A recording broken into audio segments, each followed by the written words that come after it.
Hello and welcome to our Fall 23 first edition of Nittany Watch. I'm Mitchell Carson. And I'm Tien Tran. Nittany Watch is our student-produced digital magazine show, bringing you news, sports, and information from Penn State Harrisburg and the surrounding region. During each program, we will present an in-depth look at the people, places, and events that make Penn State Harrisburg and the Susquehanna Valley a great place to call home. On today's show, we'll show you how to print documents from your cell phone. We'll also visit with a group of students who enjoy playing the game of cricket. And Caleb Steindl will join us for a sports report. Now to our show. Tien, did you know there was a historically significant event here in the Susquehanna Valley? No, I didn't. What is it? Yes, right down the river from campus is the 3 Mile Island nuclear power plant. That's right. I understand they just had a meeting about dismantling the Unit 2 reactor. Yes, and I attended the meeting and got the inside story.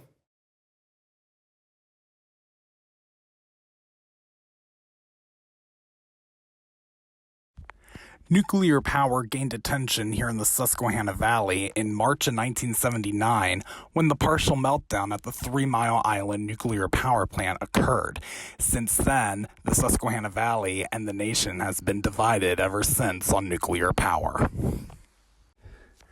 Penn State Harrisburg held a dismantling meeting about the dismantling of the Unit 2 reactor, as residents had concerns about removing the last bit of radioactive material from the reactor, and the plant lays right up the river from the campus. After the accident, there was an enormous amount of time put into cleaning up Unit 2, taking off the radioactivity, the source term.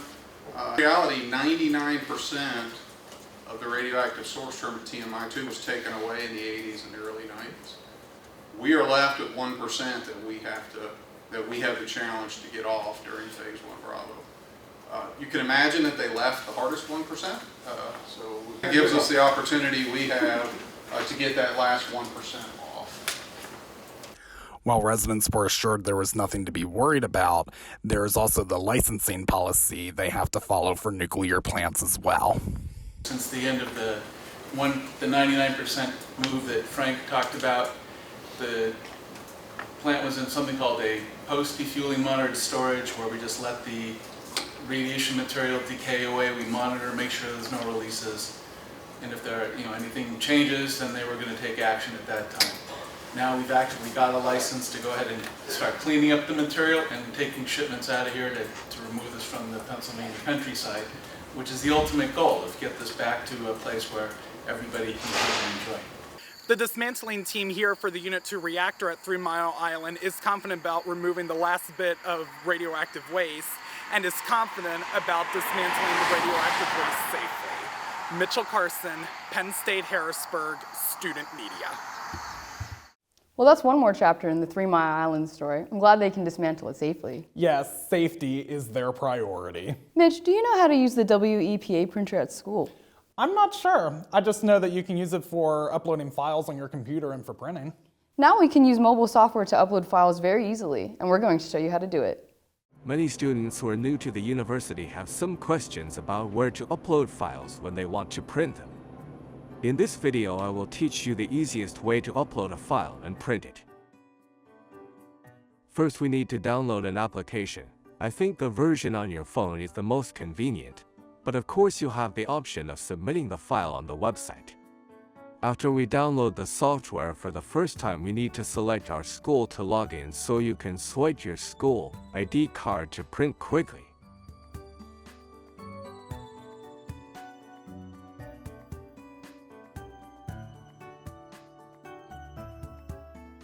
We can choose to upload files directly to the phone itself to print, or we can use the files we uploaded to the cloud. I think this software supports the cloud very much. You can even link Canvas to print directly.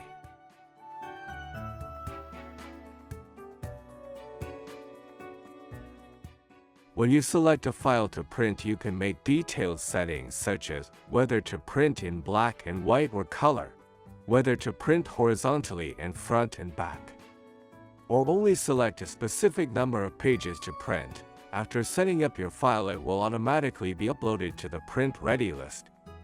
You can click on the little rocket symbol to choose what account to pay with. Usually we can use Lion Cash to pay for it. We can also use a WayPay account to pay for it. When you're done with that, you just swipe your card on the printer and the printer will automatically print out the file you uploaded.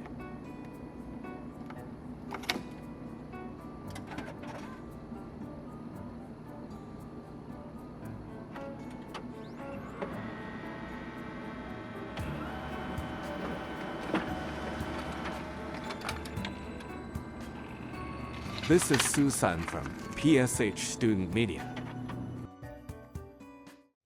Wow, I never thought I could upload files from my phone so easily. Yes, you can even select files directly in the cloud for printing to save you time on downloading.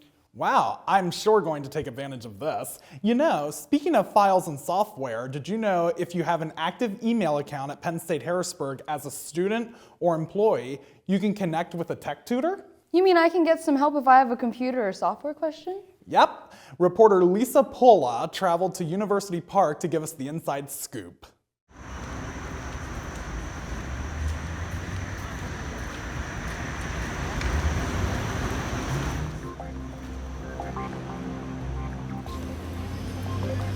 Going from point A to point B takes time. Depending upon how much time you haven't, you can use socks and shoes to walk practically anywhere. If you want to speed up the process, you can run, use a skateboard, ride a bike, take a bus, drive a car, and of course, there's all kinds of ways to transport other things, and even you by using Zoom. Today, as a student at Penn State University, you need to connect points and make sense of lines, most often by using software applications. You can use software applications to sort every number to obtain some kind of answer and to interpret every word using A to Z. Hi, my name is Dylan Class. I'm one of the tech tutors here at Penn State. So for tech tutors, we offer a service from 8 a.m. to 8 p.m. From Sunday to Friday. It's a Zoom service, and we also have a walk-in service as well from 12 p.m. to 4 p.m. Some of the software services that we provide are Microsoft Office, Adobe Creative Suite, and we also do some Microsoft software as well, some Penn State software as well, so like Zoom, Kaltura, and Canvas. Hello everyone, my name is Juan Jung, and I am currently a junior studying computer science.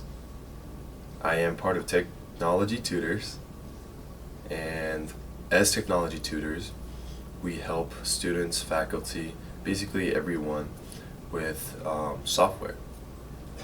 And you can access Tech Tutors by going on the link on our website anytime during our work hours.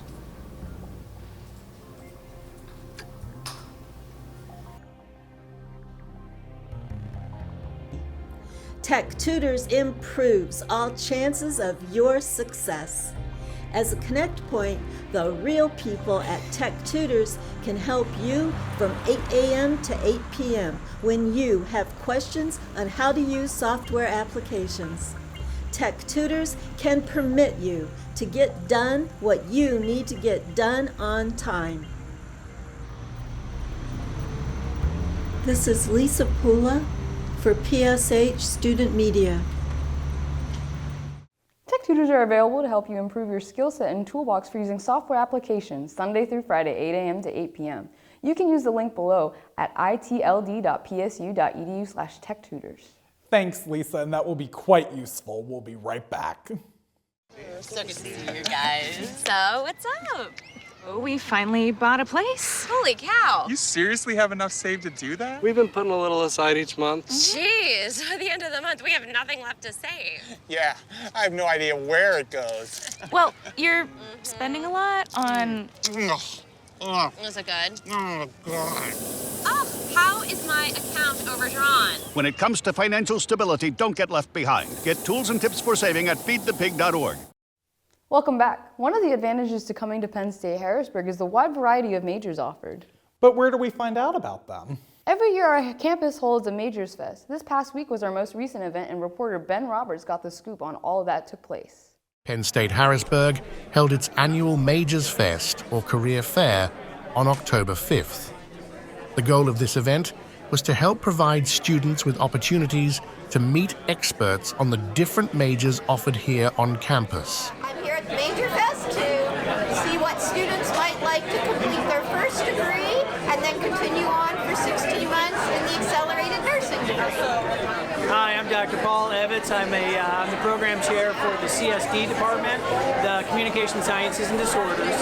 The CSD major will allow you to apply to graduate school to ultimately become a speech-language pathologist or audiologist. Our major is wonderful. I always advertise it for people who like to help people ultimately. Something where it's kind of like a nursing or occupational therapy or even like physical therapy. But academic advising isn't the only attraction here at the Majors Fair.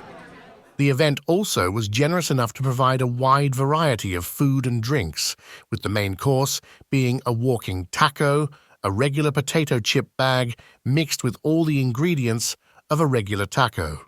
In addition, student advisors, or lion guides, are also present at the event to assist the regular advisors. As a lion guide, it's pretty much they're paired with students and you're just helping them to do everything that I advise them to a certain extent. So it's just like peer review, like we're able to help them find courses, schedule classes, cancel classes, we're able to help them answer questions. As previously mentioned, the Majors Fair is held annually on October 5th in Capitol Union Building in room 210. Be sure to keep an eye out for more events hosted by Penn State Harrisburg by browsing the Student Engagement or CORE app. As you can see, the Majors Fair offers a wide variety of information and advising for all your academic needs. This is Ben Roberts reporting for Nittany Watch. Back to you in the studio. The Majors Fest sure seems like the perfect place to get your fill in on all the information for your major. Exactly. It's great our campus offers all these opportunities. Speaking of opportunities, did you see those bright flames last week? No, what happened?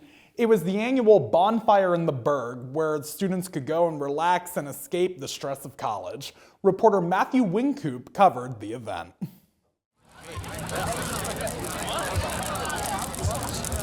Yeah, one can't.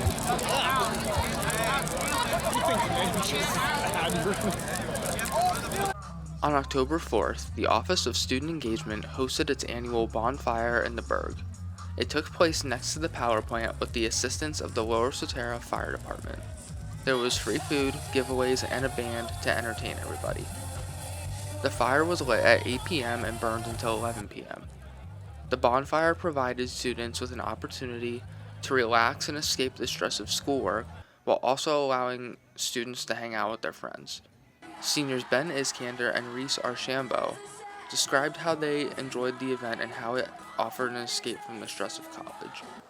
There was a rave, so the rave kind of just sweeps everything out of your mind for a good hour at least. You forget about your stresses and you just party, try and live life. Sometimes college can be stressful, so the bonfire, with the food, the ice cream, all the little accessories they were giving out for free, it added to help to everyone, ease into, a fun little night. I think no one there was stressing, and I think that's because of the environment and work the faculty put in. I feel that it's a sense of community because you go to a place where a lot of people are going through the same things as you, and you don't really see that when you have your own struggles, but then you go in to this place and you're like an environment around people who are all going through college, taking exams, doing all that. And it was. The idea in itself is. I think it's a great idea because first of all, we're starting to get into colder weather, so the bonfire really helped us warm up. First of all, and then again, the band they were really good. I thought they killed it. First of all, so shout out to the band. But just doing any little event like this. This is one of the bigger events I think that happens on campus, and usually something like this just promotes fun, and I think they just did it perfectly. Yeah, so I think overall it's like the band was really good, and the music they played I felt was more current to the early 2000s era, which probably kept a lot of where the people who were there could get a sense of relation to what they were playing. And it was more like the crowd involvement they had helped with that, and the food was more you felt it as Penn State themed. You know, we had like pizza, of course, which is easy for everyone, and then, you know, they were giving out Penn State Creamery ice cream. You know, you felt more signature there, and it felt that the faculty was really putting in the work into, you know, making people feel involved. Penn State Harrisburg will likely be holding this event again next year, so stay tuned for any news. Be sure to check the Penn State Harrisburg calendar of events for specific date. For Penn State Harrisburg Student Media, I'm Matthew Wincoop. Thanks, Matt. The bonfire sure brought the heat. I went and will definitely have to go again next year. Hey, Tian, are you familiar with the sport of cricket? I've heard of it, but I don't think I know what it is. Well, the International Students Office hosted a cricket kickball game last month. Reporter Matthew Wincoop was there to cover the event and tell us what cricket is.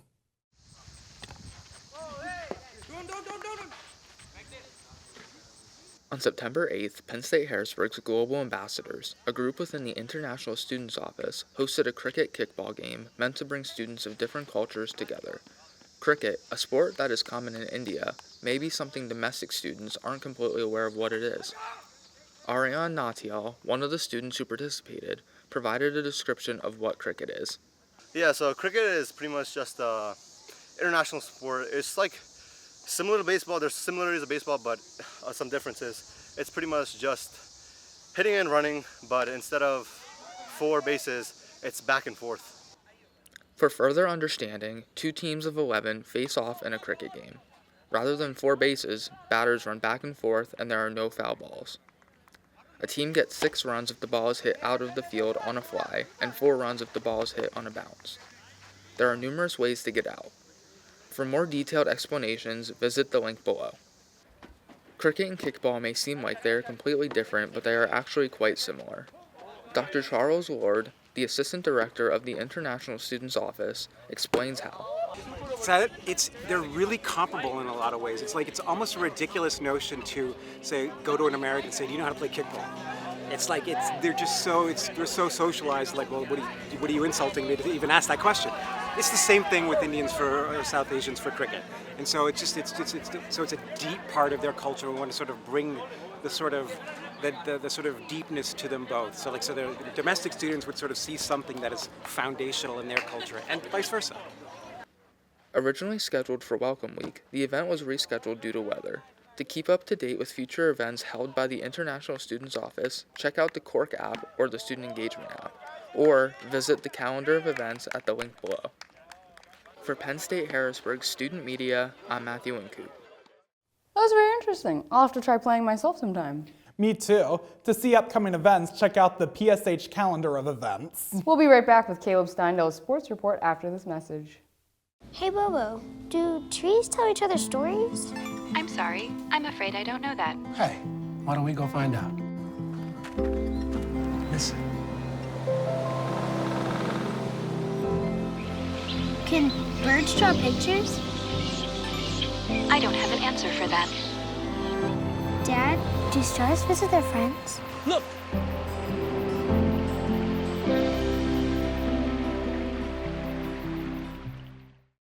Greetings, everyone. My name is Caleb Steindale, and this is your Nittany Watch Sports Report. We begin with soccer, where the men's up-and-down season continues into October. The Nittany Lions struggled out of the gate, dropping 3 of their first 5. However, they bounced back in the second half of September, going 3-0-3 to close out the month. They haven't won since September 27th, though, and only 5 games remain on the schedule as they seek to secure a United East postseason berth. PSH is in the Volt division of the United East Conference, and the good news is that the team is second in that division, trailing only Lancaster Bible College. As a reminder, conference record is what gets you in the playoffs, and the Harrisburg Lions are 1-0-2 in the United East. Overall, they have a 4-4-5 record. This year, senior midfielder Mark Rogers has been particularly impressive as he leads the team in goals with 4 and shots with 19. In the net, graduate goalkeeper Hassam Ali has been locking things down with 21 saves and a .656 save percentage. The men's soccer team wraps up the season with 5 more games, including 3 conference matchups at the end of October. They'll look to secure a top seed, earn a playoff spot, and ultimately return to the United East Championship. Now on to women's soccer. I had the chance to catch some games and chat with some of the players about how the 2023 season has played out.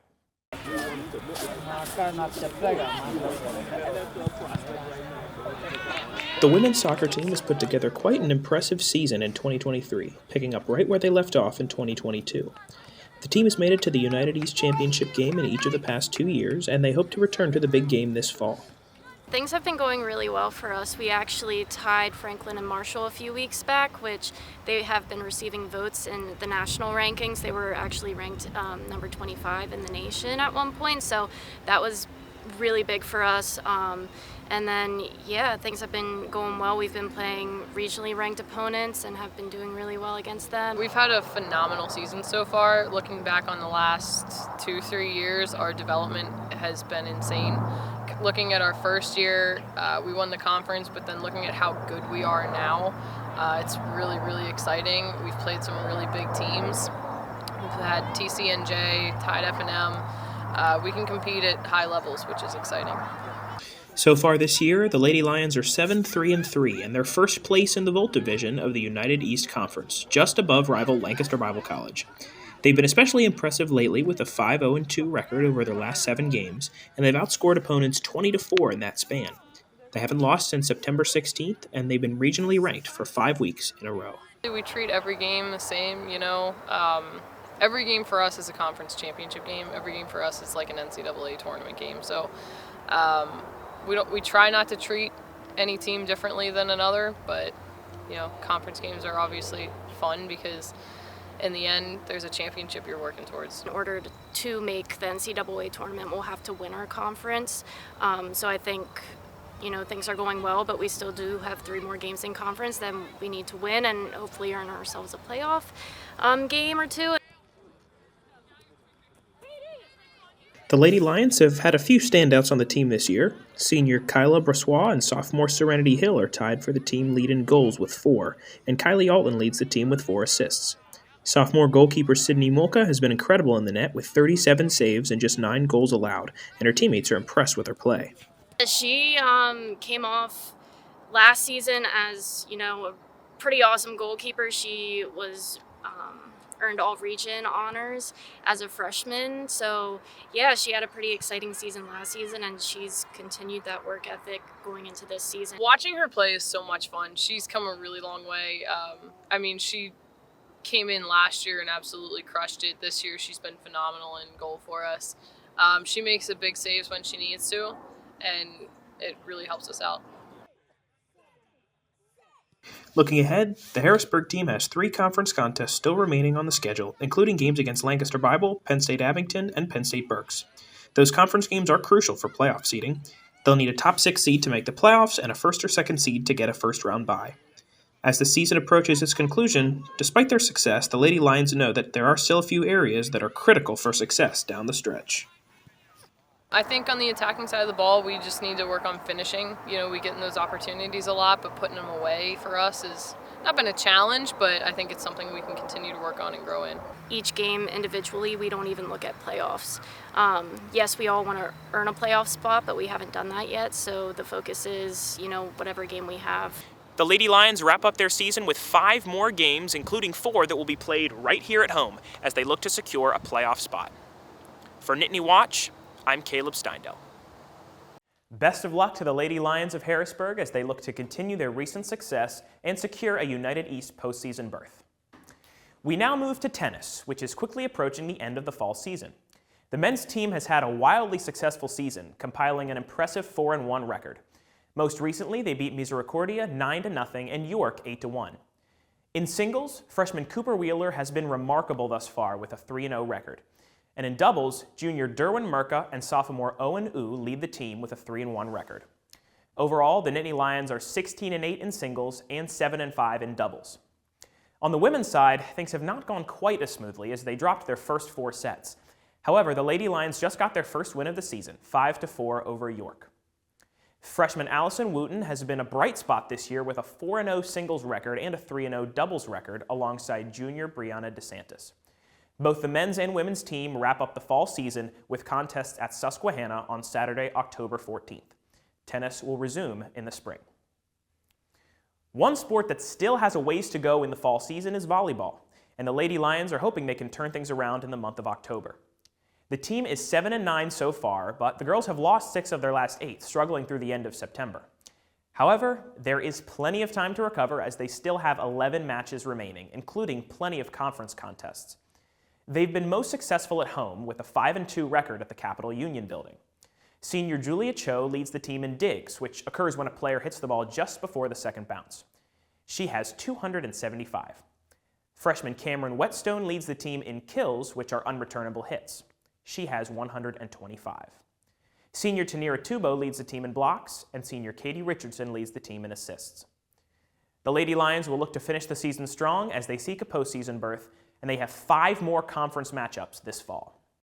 Finally, cross country and golf are the other 2 sports that will conclude their fall season in the next month. The men's golf team just finished 2nd out of 8 teams in the United East Fall Preview, and they will have 3 more invitationals in the month of October. The men's cross-country team has also had a solid year, and they finished 1st in the Bud Smitley Invitational right here at Penn State Harrisburg. Both men's and women's cross-country teams close out the season with 3 more contests on October 20th, October 28th, and November 11th. Now, I know there are plenty of basketball fans who enjoy Nittany Watch as well, and while basketball season has not yet arrived, I am happy to report that the season opens next month. Men's basketball will tip off on November 8th, and women's basketball will tip off on November 11th. Stay tuned for further coverage. To keep up with Penn State Harrisburg sports all year round, visit the school athletic page at www.athletics.hbg.psu.edu and follow Penn State Harrisburg Athletics on social media. Keep up to date with sports on the Blue and White Journal website at www.pshblueandwhitejournal.com and the Nittany Watch YouTube page. I'm Caleb Steindel, and this has been the Nittany Watch Sports Report. Thanks, Caleb. We thought we'd end our show today with a great story. Mitch, have you ever had coffee with a cop? Yes, I did. Can you explain that a little more? Well, I went to National Coffee with a Cop Day on campus. Here's the story.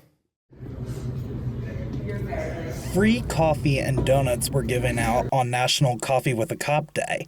The day was for Penn State Harrisburg students to understand about the police officers on campus and to learn about them. And this made 2 police officers very happy. Today is National Coffee with a Cop Day. It's an opportunity for us as law enforcement to connect with the community, providing the morning essentials with caffeine and sugar. Departments are participating across the entire nation. Get a chance out to talk with the students and the faculty members that come here. Good way to interact with the public. While it is a day for Penn State Harrisburg students here on campus, they also send a message to the community as well. So again, this opportunity brings us closer to the community. It shows the community that we aren't robots, that we are humans.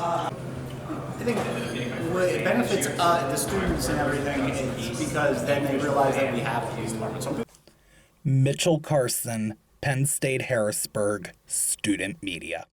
Wow, that looked like fun. It sure was, and you get free coffee and donuts and learned about the police officers here at Penn State Harrisburg. It was a fun morning. Well, that brings us to the end of our show. You can watch our show on the Penn State Harrisburg Student Media YouTube channel.